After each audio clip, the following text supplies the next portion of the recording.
Hey there everybody, I'm Mark Riley. I'm back with another how to draw lesson, and I'm going to go ahead and just jump into it. This is a lesson on how to draw a realistic eye. I'm going in with my black Prismacolor to make the upper eyelid, and let me just say in general that if you want to draw a realistic eye or realistic anything, you really owe it to yourself to draw from life, or at least look at photo reference, which is what I did for preparation on this video. So the eye shape, fortunately, is very much the way we imagine it. You know, this sort of, I don't know, almost like seed shape, at least right along the edge of the eye itself. Of course, everyone knows that there's this sort of section here on the inside of each eye that comes out,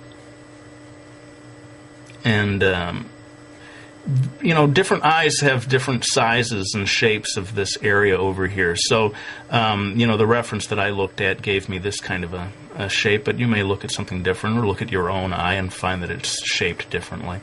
In any case, there seems to be maybe one or two little sections if you want to get hyper detailed over here in this area. Now that I've got that section done, I'm going to go ahead and get to the eye itself, and this again, it's, you know, more or less a perfect circle. So if you don't trust your own circle drawing skills, you may want to trace around a quarter or something, who knows, to get that perfect shape. You know, I don't think there's anything really all that wrong with getting some help from you know, a ruler when you need a straight line, or you know, a cup or something when you need a perfect circle. Anyway, I've kind of got that section in place, and for the pupil, I'm thinking that it's about 1/4 or 1/5 the width of the iris. Again, a perfect circle to whatever degree you're able to do it. And then I'm going to put in a sort of a highlight area over here that, you know, maybe is sort of the suggestion of a window in the wall that's providing some light there. Okay. Now I'm going to jump in and do the eyelashes. This is a female eye, and maybe someone who's wearing quite a bit of mascara, who knows. So I'm going to go ahead and give a nice thick, dark, full eyelash area over here. This kind of thing, you know, I can't obviously go line by line and tell you how to do it. It's practice makes perfect, I guess. But again, looking at different reference, looking at different eyes, you're going to see all kinds of different ways of doing the eyelashes. And the only thing is that at the bottom, you want to create a little bit of a separation between the eyelash area and the actual, you know, flesh of where the eyelid meets the eye. This is that line. The second line down here is where the eyelashes are going to come out, and they start quite thin, you know, down in over here on this section, and as they go along, they get thicker and thicker. At least in the reference that I was looking at. And having got that section done, we've kind of got the basic shape in place, with the basic guidelines for the eye itself. Now, again, every eye is different, but most eyes are going to have some kind of a eyelid. And this one that I looked at for reference had quite a, I guess you'd call a heavy eyelid, which means that the line of the eyelid is pretty distant from the line of the eyelash. Again, looking at different things, look at your own eye, you may find that that line is a lot closer. And in some Asian eyes, there's almost no line at all of eyelashes. This is not so much a video about drawing the eyebrows, so forgive me, I'm just going to drop in really quickly a suggestion of an eyebrow here without talking about it too much. Now I'm going to zoom in right now to what I feel is the absolutely most important part of this lesson, and that is the iris. And I want you to really see the details of what I do here. So pardon me while I zoom in.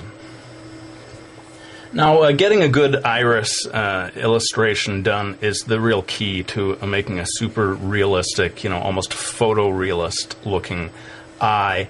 And what I'm doing here, I'm going to do in real time just this section here, sort of roping off or showing the sections that I'm going to darken up and the sections that I'm going to leave light. Basically, this little area in here is going to stay relatively light, and the rest of this stuff is going to get darkened in. Now, I know people like a real-time video, and people don't like when I time-lapse, but seriously, this one I could spend a whole half hour just on the iris itself. So I'm going to time-lapse this part, but I'll come back to explain a little about the choices I made.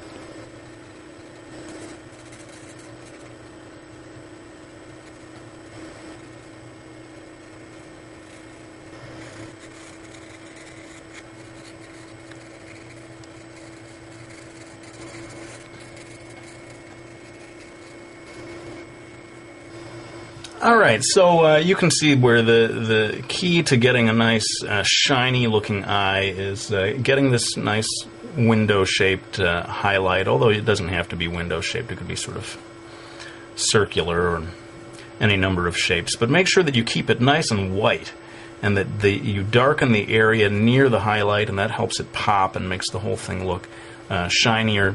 And you saw that I spent a fair amount of time adjusting the different shades here. There's a band area here near the pupil that's a certain thickness. There's a whitish area down here, and then again, in certain types of eyes, every eye is different, you get the very darkest band of color right around the very edge. I'm going to go ahead and jump in here and very quickly darken this area in of the eyelashes. Again, this is maybe a female eye, someone who's wearing quite a bit of mascara. And with that, we're starting to come into the home stretch on this video. And again, to keep things a reasonable length, I'm going to have to do some of this in time-lapse. But hopefully it won't be anything that you couldn't follow along with. Basically, I'm going to be adding shading to make the whole thing look a little more 3D. And again, I'll come back to explain a little bit about the choices I made.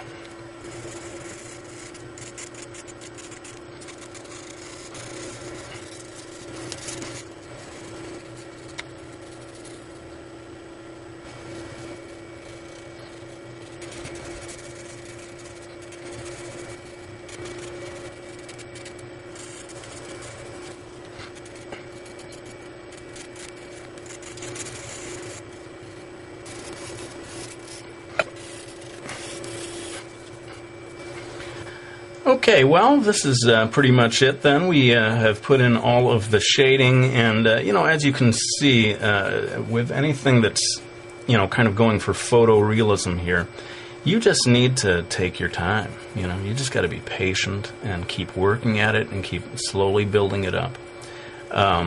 That's why I pretty much had to time-lapse through a lot of the stuff on this video. Those are the requirements of doing something truly realistic. And in many ways, if this is the kind of art style that you want to do, the most important thing that you need to learn is patience.